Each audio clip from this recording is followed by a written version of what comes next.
Greetings, I'm Barrett and welcome to Meet Me at the Table. Today we're going to continue our playthrough of Kinfire Chronicles. We are entering into quest 16. No, you did not miss a whole bunch of quests because we were on 16. In our last video we had to choose between either going on quest 3 or 16, and I thought I'd challenge myself by seeing if this game really does truly put me in a position where I should be able to handle what's in front of me. So they offered me those two quests. We're going to go on 16, we're going to see what happens, and we're going to see if Asha, Roland, and Naz can make it through Ash and Bramble. And if you're excited to do that, then I need you to meet me at the table.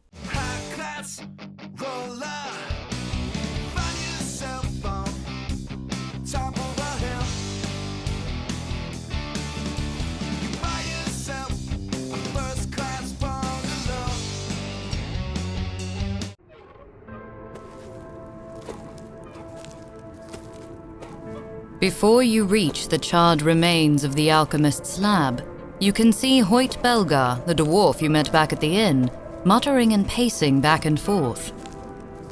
He says when he sees you approach. I feared you wouldn't come. The dwarf bows a little awkwardly. I give you my thanks. You reassure him that you're happy to help. This lab, He says, turning to the burnt remains. it belonged to my friend, Mika. He was a scientist, an alchemist.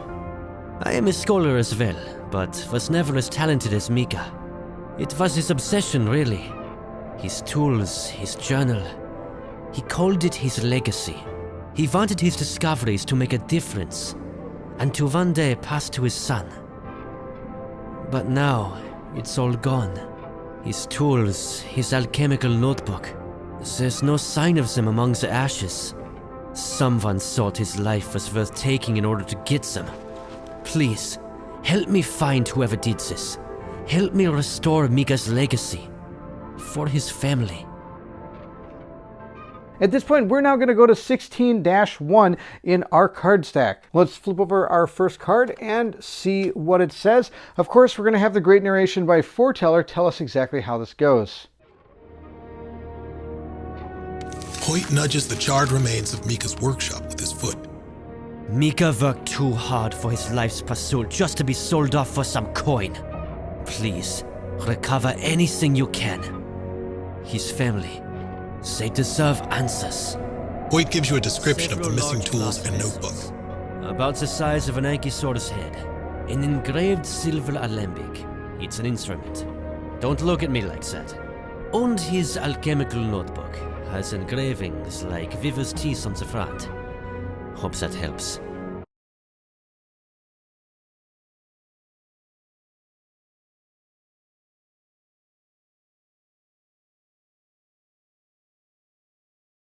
At this point, we're going to take memory card 16A. Here's memory card 16A. Let's see what it says. Hoyt gave a description of the items he believes were stolen from Mika's workshop. Several large glass vessels, an engraved silver alembic, and Mika's alchemical notebook, a bronze tome enchanted to withstand fire. I've already checked with the other local merchants, and they've not heard or seen anything. So I doubt the thieves would attempt to sell such unique items here, so close to the crime. More than likely, they've left town to peddle them elsewhere, and if so, they would have needed a wagon to carry it all. So we're going to hold on to this, but we are going to discard this at the end of the quest, but we'll at least be able to look back at this if we ever need to. At this point, we'll return back to our first card and continue on. The day after the fire, I spoke to the guards about who had recently left through the town gate. He pulls out a rolled up parchment from his robes and hands it to you. At this point now, we're going to take memory card 16B. After you read that card, we're going to go to 16.2. Here's memory 16B. According to the town guards at the gate, 3 wagons left Vinna the day after the fire. One belonged to a group of leather workers. They were wearing leather tunics and leather traveling boots and carried tools with them, including various knives. They left Vinna traveling west. One belonged to a group of elven pilgrims who had been visiting Vinna's Kinfire shrine. They were wearing long hooded robes, wore leather boots, and carried short blades for protection. They left Vinna traveling southwest. The last wagon belonged to a group of mercenaries. They wore traveling cloaks over their armor, had armored boots, and carried warhammers and maces. They left Vinna traveling south. So again, we'll be able to hold on to this and come back to this when we need to. Let's move into card 16-2. You set out to investigate Mika's death and the fire that claimed his workshop, considering where you should begin. If you search the wreckage, it's possible that some clues survived the fire. The priest at the Kinfire shrine might also be able to shed some light on the matter, as they would have been responsible for taking care of the body. Finally, Luca's T-Wagon has a clear view of the workshop. Perhaps Luca saw something that night. So at this point, we're going to choose from the options below. You may not return to a card that you've already visited. So once we start choosing, that's going to be it. Maybe we can get some answers if we look in the actual wreckage of the workshops. We're going to go to 16.3 and see what we find. Little remains of Mika's workshop apart from a pile of charred wood and the blackened stone foundation. A layer of ash covers everything. So at this point, we're going to be looking for clues. It says to search for clues, each seeker must flip 2 cards. To find a clue, I will need to gain up to 3 blue cards because I have 3 seekers. I do have Roland, so he knows quite a bit about the destructive effects of fire, and he may flip an additional card. So let's check that out. I'm not expecting too much from Naz. Well, actually, Naz has 3 blue, which might not be too bad. But we got a defending blade, and we've got, what's this one? Oh, we did get 1 blue, so we're at 1 right now. We only need to get 2 more amongst the other 2 characters. We'll move into Asha. Asha needs to find hopefully at least 1 blue card if she can. We have found none. We found a green and a red. Not only does Roland have a lot of blue in his deck, hopefully he can do it because he also gets to draw 3 cards. So hopefully the 3 cards we draw, I need 2 of them to be blue. Come on, we got a blue card. I need 1 more blue card. Let's see. Oh, we got a red card. That's no good. And oh, yes, 2 more blue cards. That's all 3 we need. Yes, we were able to succeed. Because we succeeded, we get to take memory card 16E, and we get to see what this says. You found a set of footprints at Mika's workshop. The tracks appeared to be underneath the ashes, suggesting that they were made before the fire. According to Hoyt, they were the wrong size to belong to Mika. The shape and depth of the prints indicated a pair of lightweight leather boots. So again, it's another thing we get to keep, and at this point it says here, if you wish to continue to investigate, each seeker gains 1 exhaustion. Return to 16.2. I don't think I have enough information to figure out who this is yet, so yeah, I think we're going to take exhaustion. Everybody's going to grab an exhaustion. I get to go back to 16-2, which is this card, and from here I can either go to the shrine or I can go to Luca. I think I'm going to go to Luca because it said that person might have maybe seen something. So we're going to go to 16-5 and see if we find anything. Here is our card. Let's flip it over and we will listen. You find Luca, a very large and somewhat hulking man, wedged inside the small interior of his wagon, pouring a cup of tawny-colored tea.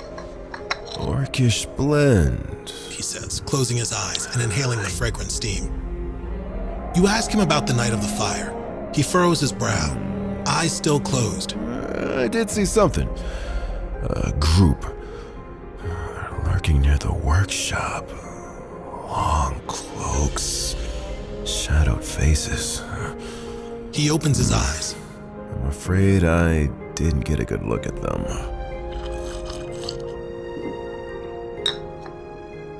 Now we're going to take memory card 16-C and again listen.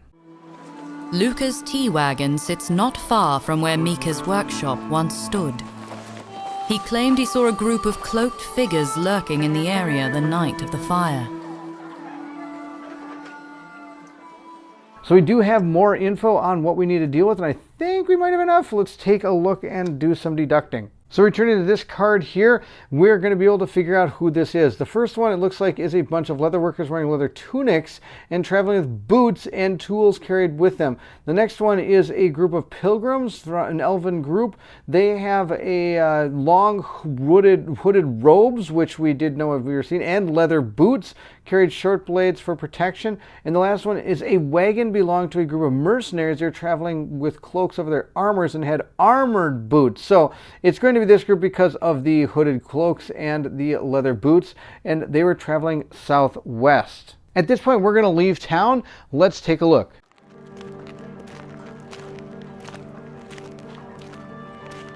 You return to the Gate of Vena after investigating as much as time is allowed. If you want to catch the culprits, you must leave soon.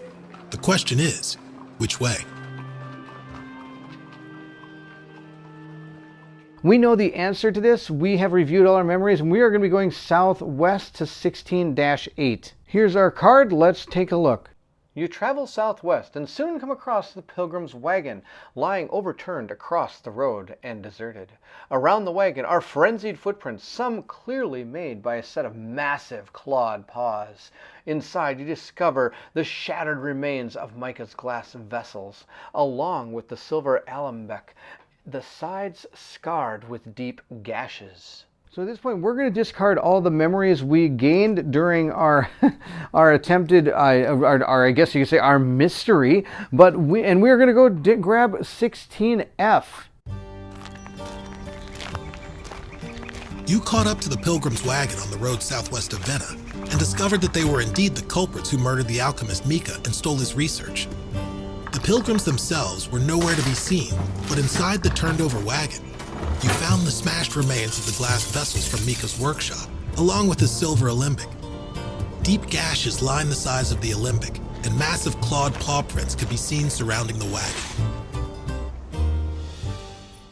Now we're getting some new memories. We're going to hold on to this until the end of the quest.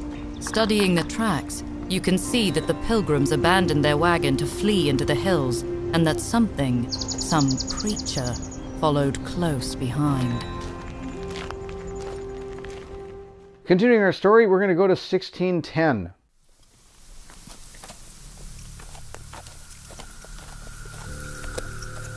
The pilgrims left clear tracks leading into the wilderness. You follow them up a sharp slope, where the green foliage of Vena gives way to dark, gnarled trees with red trunks and purple-hued underbrush.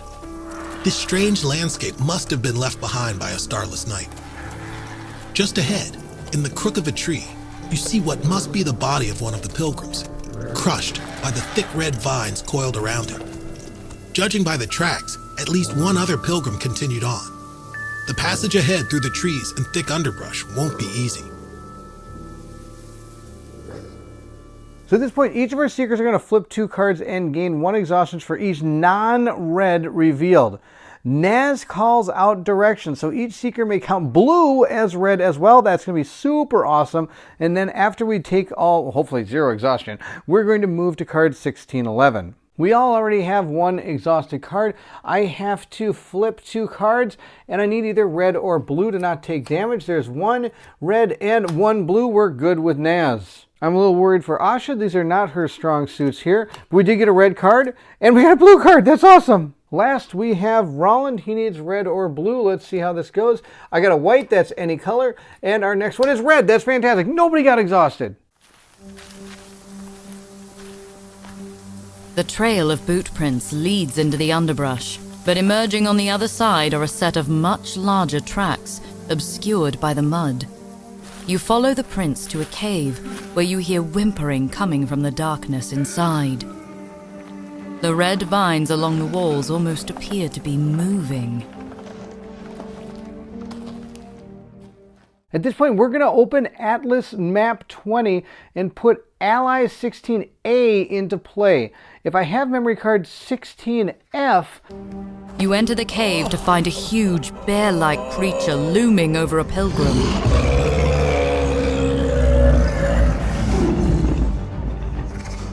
I get to gain 2 fate tokens. That's fantastic, and go to 1612. Here's our map that we're going to be using to fight on. I'm going to fight this thing. We'll see how this goes. We're going to be able to look at 1612, and we also have Ally A. Ally A states that we have found vines. Vines lash out at you from the walls and pull you closer. Each seeker moves into an adjacent space with that's the trapped icon, if possible. Then each seeker suffers 1 damage for each trap card in their hand. Oh, that's horrible. So this potentially could activate during the time when we pull out different chips. And we also have 1612 here. It's going to look like this is where we're going to set everything up. We do have our standee. He is right here, this big guy. Roar! Look at him. He's coming at us. Roar! Okay, we're going to put him right there. And on top of that, so here we go. This vine is going to activate on any time we pull the darkness chip from the bag. That's pretty awesome.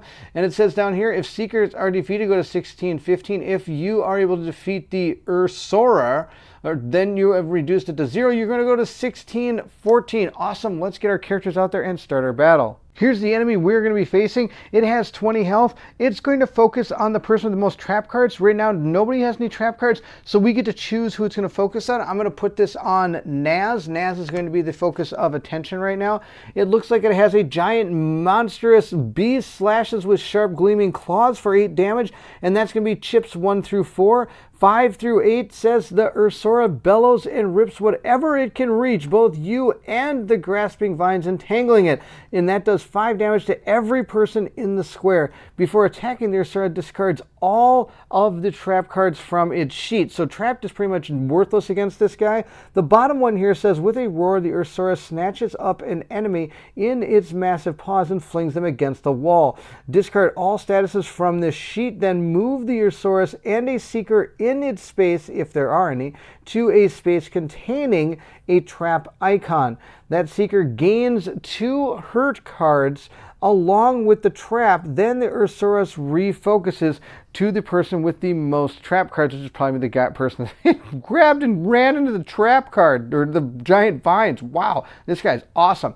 Then, of course, we have our vines that we read about earlier that are activating on the darkness. We do get to shuffle up all of our cards from our questing that we did while we were getting to this giant fight here, tracking down the people that have this book and stuff that we're trying to get to. On top of that, I get to draw up my armor cards, and I also get to draw 7 cards from this deck. 1, 2, 3, 4, 5, 6. I get 1 more 7. Let's make sure I'm right. Yes, I am. How about that? I can count to 7. I do have Duel with Honor, Probe, and I have Inevitable, so this character does have actions available for them to use. Asha will shuffle up her deck as well, so we can get this ready to go. Give it a good old truffle shuffle here, and then we'll draw out 7 cards and see what we get. 1, 2, 3, 4, 5, 6, and 7. Hopefully we get our brand new cards. That'll be a ton of fun. We got one of these here, Snake Eyes. We have Scorpion Strike, Mule Kick. We do have some attacks. And we have our Exhausted card as well. Hopefully we can activate her and get that discarded beforehand. Oh, there's only 6. 1, 2, 3, 4, 5, 6. Yes, I get 1 more, and it is going to be this. Oh, I got that Loyal Arrow. All right, fantastic. Lastly, we have our boy Ronald here. Again, give this good deck a good old truffle shuffle here so that we have new cards, hopefully old cards, hopefully good cards on top, and we can draw them up. We get 7. 1, 2, 3, 4, 5, 6, 7. We're all set to go. We draw 7 cards. Oh, I forgot to get my armor card for Asha, and also Roland gets 1 as well. We'll place that right there, and we'll see what cards he got. He has received hopefully at least 1 action. We do have a few actions in there. Oh, and we got our Exhausted card. So again, we have to try to discard that if we can. He's here. I'm going to place our characters as far away from that evil stuff as I can. I'm going to spread them out just like that. That's the person he's going to target. So if I hopefully keep him out of the space, because remember, if he does that attack that hits everybody, it would hit the people that are there. So I want to keep her by herself. We're going to use our chits here. We didn't get to remove any of them. That's too bad. That really saved our day last time. We're going to start drawing. We have gotten Naz. Naz is going to go first. Naz is going to play Inevitable. It states that before attacking, you may move your target to your space. So I'm going to do 3 damage with that, unless, of course, I can get some help from my friends.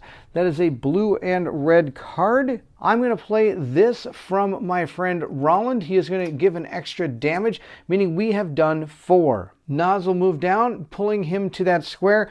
Doing 4 damage is going to bring this character down to 16 health, just like that. And we're all set to move into the next round. Let's grab our chit bag, shake it up, and see what comes next. We have Asha next, and Asha's going to do awesome stuff. Asha's going to play her Loyal Arrow. It's going to do 3 damage, and it says down here, after attacking, you may discard any other card to return this card to my hand. So I am going to return that back to my hand, and I'm going to discard my exhausted card, so I'm not going to take the damage from it. The problem is I'm going to take this token back because it is a damage that is going to cause it to attack me. So let's move my character and do some damage. We'll move her over here again, so hopefully I can spread my team out. It's a ranged attack, so it's going to do 3 damage. Sadly, none of my friends can help me out, so we're going to drop this creature down to 13 damage. And we're going to move into the next turn by shaking up our Bag of Destiny and see what we have pulled. We have pulled ourselves number 5. That is going to be the attack that attacks everybody. And before attacking, the Urser discards all of the trap cards from the sheet. There aren't any, so he's just going to run up and do 5 damage to Asha. So in all of his horrible rage, he comes running up and just hits me for 5 damage. I have 1 defense here, and I'm going to be gaining another one from Naz. Now I do have to discard this armor card, and I'm going to take 3 damage. Normally it's 5, but -2 is 3. So I'm going to go from 11 to 10, 9, 8 damage. Oh no, that's really bad. Our battlefield looks like this. It's not too bad. I am not anywhere near any of those trap spaces, which is fantastic. We're going to shake up our Destiny bag again and grab out a token and see who's next. Oh, it's going to be number 6. Again, Asha's going to get hit for 5 damage. This time I don't have any defense. I still have some defense from Naz. Naz is going to give me 1 defense, so I'm only going to take 4, only 4. So I'm going to go down to 4 defense or health now. This is terrible. I have to get that token off of her, and I need to get off of her fast because she's just taken damage. I think this is going to be a good time to use one of our fate tokens. I'm going to discard that into our void box. So I'm just going to drop it right in there so it's ready to go. No idea what that's going to do. But we now get to draw out 4 chips from the bag, and I get to choose which one I want to use. So let's see what we got. We have gotten 1. Let's see if I can pull him out of here. 1, we got Naz. That's good. 2 is the bad guy. We don't want him to go. That's the whole deal as to why I'm pulling 4 of these. 3, oh, we got 11. I think it might be Naz going next. Oh, the darkness symbol. We're going to put these 3 back in the bag because I don't want any of those going off. So we're going to activate Naz next because that's the best. What I'm going to do is I'm going to play Probe. Probe is going to do 1 damage, and it is going to cause stun. It says after attacking, I get to draw up to 4 chits from the bag, and I can choose any one of them to put into the spent area. So let's see here. Here goes 1, 2, 3, 4. Well, I got only 1 that I don't want to have in there, which is actually good because this is one of the ones I wanted to get out of there. That is the 8 damage attack. We're going to put all 3 of these back in, and hopefully we draw all 3 of those next time. That'd be fantastic. I might be able to boost this damage. Let's see if we have the ability. The only thing I can do is I can discard a card or draw a card that I'm getting from Roland. And the cards in her hand, I have Duel of Honor. I'm going to discard that to discard her entire hand to get 7 cards. 1, 2, 3, 4, 5, 6, 7. And at this point, that means I am going to, let me make sure that, oh, Probe is not going to take the token away. I was really hoping they'd take the token away. I might have to do Duel of Honor, but Duel of Honor only does 1 damage. Nope, we're gonna risk it. We're gonna risk it. I do get my thing here. This is going to go back over. Hopefully she can go again before the bad guy. We have some great cards in here. Oh my gosh, we got fantastic cards for a run. I need Naz to go for the rest of the battle. I do 1 damage to this beast, and I get to place a stun down. I'm going to place the stun right on that 8 damage attack. That's yucky. And we're going to draw out our next chit and see what we get. We have gotten, who's this? This is Roland. Roland is going to rock this guy. Roland is going to rock. He is going to cast, you can either cast Firebolt, Meteor Throw, or Fireball. Before we do any of that, I'm going to play my lucky Beard Comb. That is a free action and allows me to give hurt 2 to 1 enemy. I'm sorry, it's weak, not hurt. It goes weak 2. After that is done, I am then going to play Firebolt. Firebolt allows me to fire off a 2 damage attack, and on top of that, it's going to do hurt. And it says here, give another hurt card to your target for every red card you discard. So that's going to do 2 damage, and I have 2 other red cards in my hand. I'm going to discard them to be able to do a total of 3 hurt to this guy, leaving me with only my exhausted card in my hand. So I do have to take 1 damage from the exhausted, going to 9. Once this is over, he is going to be the priority person, and I'm going to get 7 new cards. Now, I know we have also to do the damage and put the hearts on everything, but we're just going to do everything right here just for filming purposes. 3, 4, 5, 6, 7. I have 7 cards. I'm also going to gain back my amount of armor, which is 1. We have some really good cards here. Oh my gosh. All right, so good. So good. And on top of that, I get to flip this over. It is now ready for action. That, of course, is a ranged attack. Now, I forgot I should have moved Nas into that square in order to make my attack with his, the probe card. It had to be a melee attack, so I should have actually moved him in there. Now, let's put out our status ailments and do our damage. Apparently my characters are all done helping each other because I'm not getting any boost cards that are the same as what I'm firing off here. I did 3 damage, so 1, 2, 3. This character is down to 9 health, so we're doing really well against it. Also, we haven't had to deal with this 8 damage attack yet. I'm going to put a weak card here, and I'll put, I guess, weak card on the same one, and I'm going to put hurt all across the board here, just like that, because then I can do some damage as he pulls his chips. That's the end of that. I am going to draw into my Dag and Destiny and see what we have next. 2, which is good. He is going to take 1 damage from the hurt. I'm going to discard that, and he is stunned, so he's not going to do any damage. The only thing he's going to do is take 1 damage, going down to 8 points of damage. He does have that 8 damage attack still in there, though we've drawn 2 of those chips. The only ones left, I think, is 1 and 4. Let's draw into our Bag of Destiny for the next turn and see what we draw. We found this darkness token. All right, it says each seeker moves into an adjacent space with a trap icon if possible. Well, that's not possible. I'm not next to any of them. If you look at the board, everything that's adjacent to me is all up there. I'm not near these things, and that was my goal, is to not stay near these things because that would be really bad. So that's the end of that. We'll reach into our bag and draw our next chip and see who is going to activate next. It is going to be Nas. Nas is activating again. I'm super excited about this. Nas is totally going to use my Fate's trick. Fate trick states, After alter the balance, shouts Nas.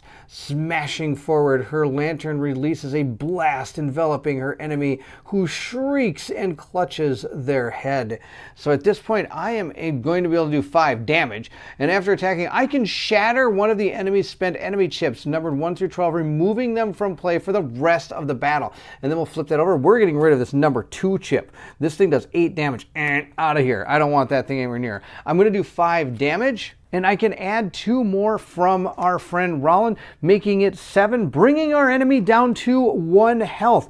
It is at 1 health. Oh my gosh, we are so close to taking this thing down. Also, he is going to gain the priority, or she, I apologize, is going to take the priority token. And we'll draw into our Bag of Destiny and see what chip we get next. We've gotten chip number 10, which is perfect. Chip 10 is going to be right here, so we're going to cause hurt, discard this card. The enemy suffers 1 damage, which is enough to kill it. It has 0 health left. We have 1. We are told to take 16, 14, and we'll read what it says.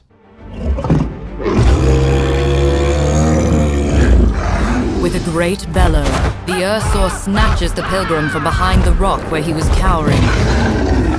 You won't be taking its dinner away from it.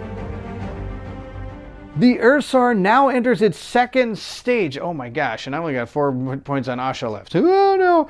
All right, well, we're going to place overlays 6A and B on its sheet. And when the enemies enter the new stage, I'm going to remove all statuses, so the 2 weak cards and the other hurt I had on him are gone.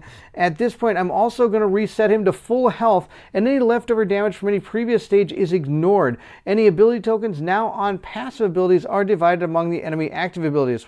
Okay, well, I think they're all active, so that's fantastic.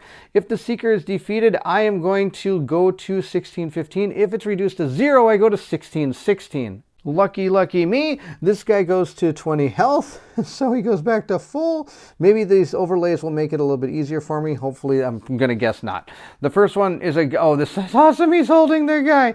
The first one is going to go right here, just a different picture of the character. And we have 16B. 16B is going to be a new ability. The Ursar swings the Pilgrim like a club to protect him. You dare not attack with your full force. Oh my gosh, that's amazing. It's going to do 6 damage, and then each Seeker up to 1 space away from the Ursar gains weak. Oh, that's terrible. And this is going to go in 5. 5 is right down here, so this is the new ability for 5. Wow. So now he has damage everywhere. And we will continue the fight. Let's draw our next chip out and see what we have found. We found a heart chip. That means one of us gets to go. I'm going to use Roland. He's going to use his Purity of Fire Cleansing. It's going to say here, pointing with a hammer, Roland cries out, "Cleanse the impure," as flames from his lamp fill the air around him. After attacking, distribute 3 statuses of your choice among your target as you see fit. Okay, that's fantastic. I'm going to do 3 damage. He is going to gain the priority token. That's okay. He has 9 hit points. He should be able to survive something, I hope. Hopefully we can get that off him again, but for right now, he's got it, and he gets to do 3 damage. I don't have any boost cards that can help, sadly, so 3 is all I'm going to do, but I do get to put down some statuses. We'll go down to 17 on this guy. 9, 8, 17. There we go. I got to slide these things here. There we go. Perfect like that, just like 17. Okay, then we're going to take some stuns. If you can tell me why I shouldn't put stun on every single one of these abilities, that'd be fantastic to tell me. But I think stun is our best bet there. I'm going to reach into my chip bag and draw out some more and see what we have found. We got number 8. 8 is a stun. We're just going to get rid of it. Fantastic. We're going to draw again into our bag of destiny and see what we have found.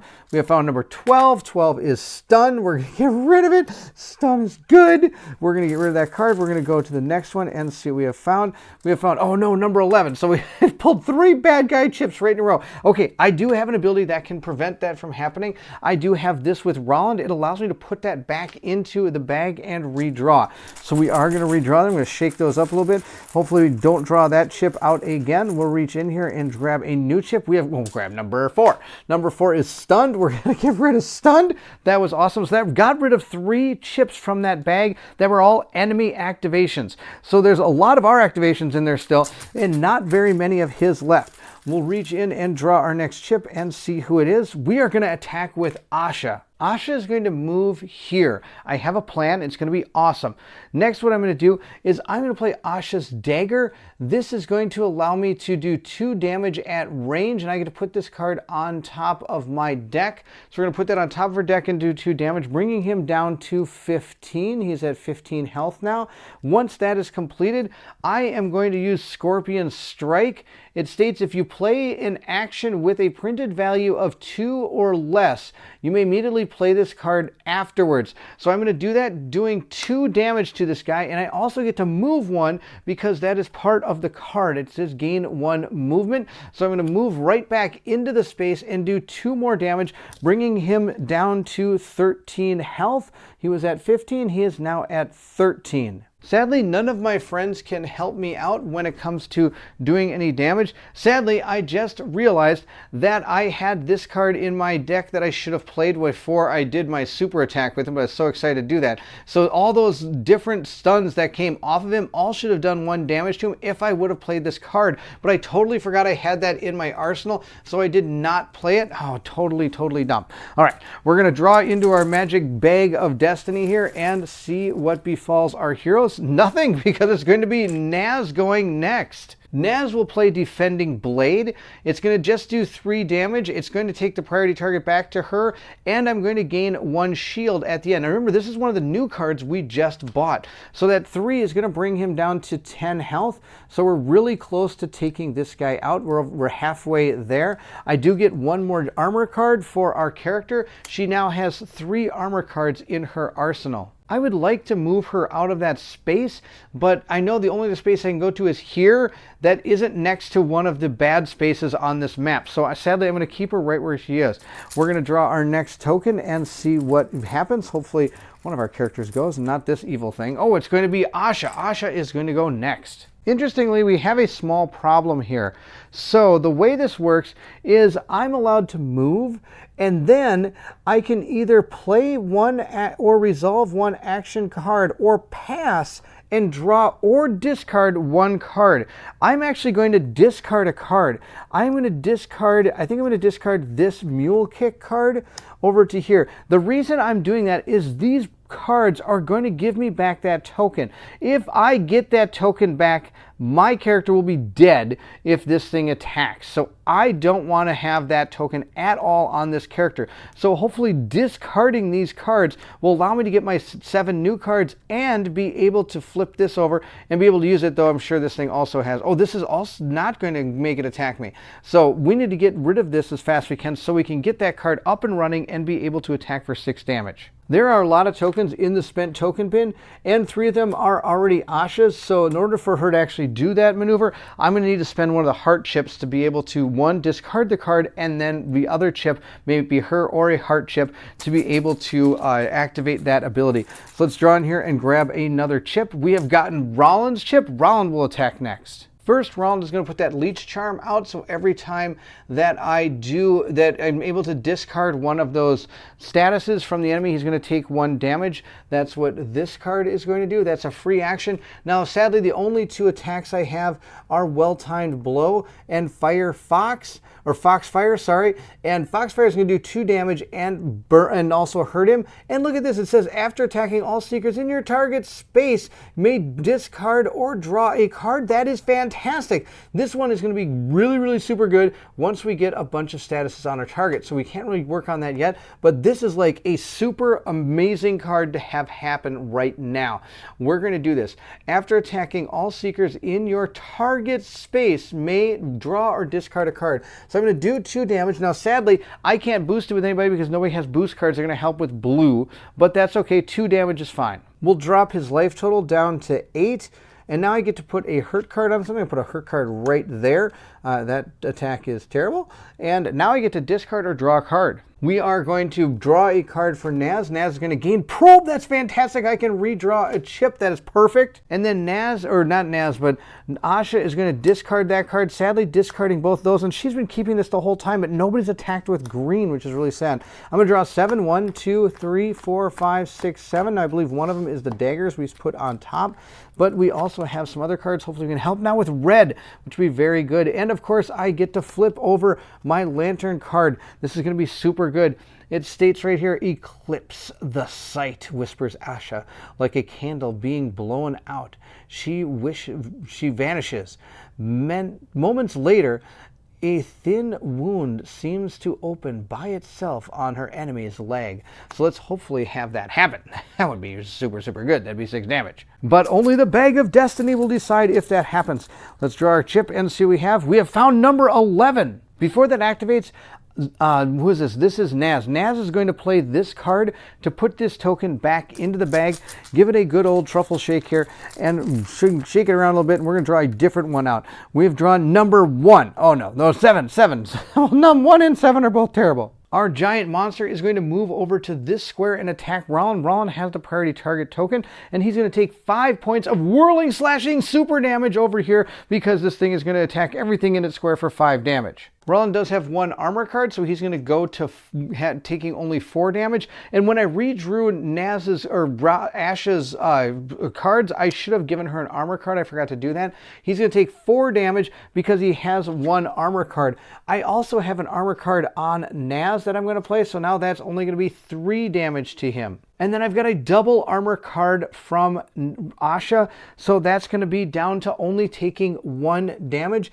He is at 8 health, so he could still get clobbered by that big, huge attack, but hopefully I have another defense card to be able to save him. If not, this could be a really, sadly, long battle just to end with an 8 damage attack against him. Oh my gosh, this is coming down to the wire. I've got 4 on Asha and 8 on him. I've got to get this back over to Naz as fast as I can. Oh my gosh, this is such a back and forth battle. All right, we have one to draw into here to see what our destiny holds for us. We have drawn out a heart. Okay, that's going to go over here. Now I can only have one more, and then I'm going to have to activate it. And remember, there's a heart and a darkness in there, so whichever one it is going to put all of those tokens that are on the spent chip pile back into that bag. But at this point, we get to activate whoever we want, and I think it's going to be our stabby stab person here. She's going to use Eclipse. She's going to have to move into this space to do it, but she can do 6 damage, and if I can just get anybody to give me any help in damage, that would be fantastic, but I don't think I have the ability to do it. But I do have the ability to get out of there. I am going to play that card on Rollin to allow her to move back over here after she does it. Doing 6 damage means that I am going to drop this thing down to 2 health. He is almost so close to death here. Wow.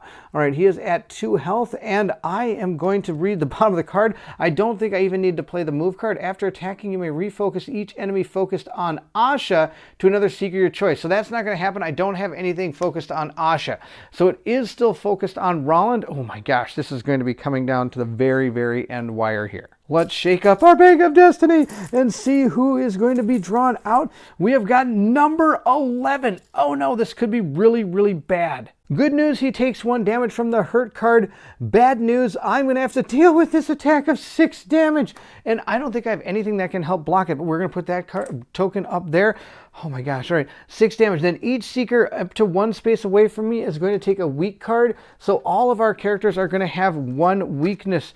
And weakness states right here, when any weak cards are in your hand, your attacks deal 1 less damage per card in your hand. If you did not gain any weakness cards during your turn, I can discard 1 at the end of my turn. When you discard a weak card, return it to the pile, unused card. So everybody has a weak card in their hand, which is absolutely terrible. It means all my damage is done by 1. And I have to take 6 damage. I do not have any defense, so I'm going to go down to 2 health on this. Oh my gosh, I'm down to 2. Oh, this guy could die. Asha could die. The only person that can't die is Naz, and Naz doesn't have the priority target token. Oh my gosh. We're going to draw up our token and see who's going to go next.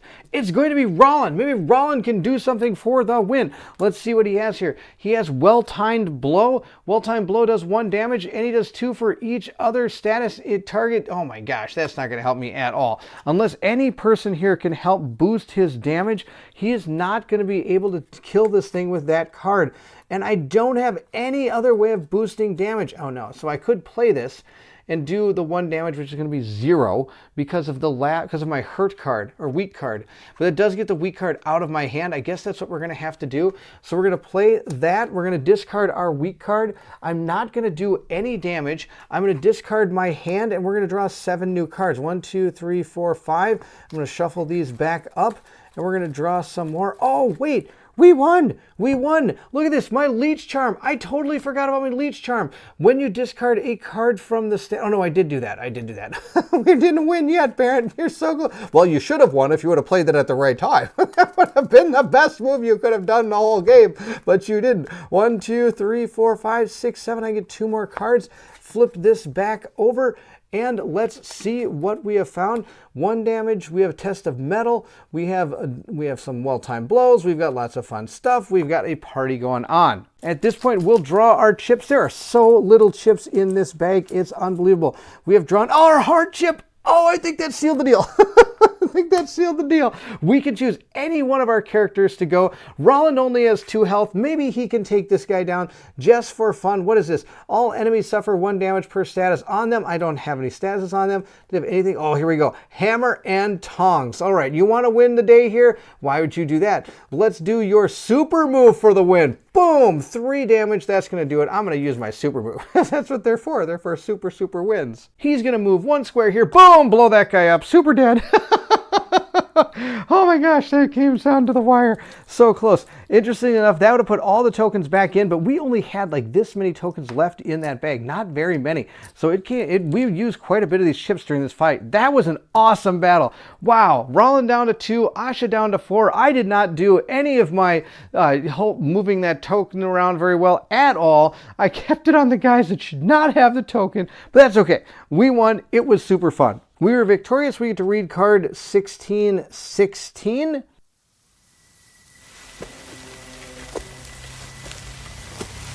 You pull the pilgrim out of the cave and away from the fallen Ursour. He slumps on a rock, relieved, until he sees your faces. You ask him about the workshop fire. He stammers for a moment and then confesses. It was our duty. That alchemist. He was attempting to manipulate Kinfire. For anyone outside the temple to do such a thing, it's heresy. You ask the pilgrim to hand over Mika's belongings. The elf pats his pockets for a while and then shakes his head. You take a step forward, staring him down. The elf cowers, and in one quick movement, pulls out Mika's notebook. We'll then go to card 16-7, and it says, You escort the pilgrim back to Vienna and hand him over to the authorities. Hoyt shakes each of your hands vigorously. You must have put the fear of night into him. Were you able to recover any of Mika's belongings? If you have memory card 16-F, discard and open a copper treasure pack. We do have 16-F. That's the one where we caught up to the pilgrims and everything in their wagon, so that's super good. So I'm going to be able to open a treasure pack, but just for recording purposes, let's continue on this card. You hesitate before handing over the notebook, thinking back to what the elf had said about heresy. So again, we have another conundrum. We have Conundrum City here. We can either give the notebook back to Hoyt, or we can tell Hoyt that you were unable to recover the notebook. And if you look here, it looks like Naz and Roland will both gain a Kinfire token if we do it. So I think we're going to go in that direction. We're going to go to 16-18 and see what it says. Then, of course, at the end, after we finish all the cards here, we'll open that copper treasure pack. 16-18 is right here. Let's see what it says. You hand over the notebook to Hoyt. How can I thank you enough? Everything is restored. Mika's legacy, that is. His work will live on. Perhaps it will make a difference. The way he wanted. He tucks the book under his arm and clasps each of your hands. I owe you my eternal gratitude. Please, take this. Before departing, Hoyt hands you a small purse and gives a deep bow. We're going to gain 3 coins. That's going to bring us up to 6. And we're going to get memory 16G. So here is 16G. It says right here, despite some misgivings about the contents, you hand over Micah's alchemical notebook to Hoyt. On the bright side, that means Hoyt owes you one. All right, can't go wrong with that. Now, one thing I do want to back up here a little bit is to this card, because I didn't really read what the conundrums were. One was give the notebook back to Hoyt. The other one is tell Hoyt that you were unable to recover the notebook, which would bring us to 16-19. Now, of course, we have to go get our treasure pack and our 3 coins. In this game, there are 3 different types of envelopes that you can open. There's bronze, silver, and gold. It told me to pick a bronze one, so I just grabbed a bronze one. We are going to open it up. They all come with this little sticker on them, so you just flip up the sticker and then you get to see what is inside. We have found ourselves, okay, we found some more cards. We have found Capture Ruin, and these do not take Kinfire tokens, so we can put them into our people if we want to. Capture Ruin just does 2 damage, and it also causes trap, and it gives you this ability as well. Charge does 3 damage. Before attack, you may move into the same space as your target, and it also gives me a +1 damage boost. With that, I get a card called Crush.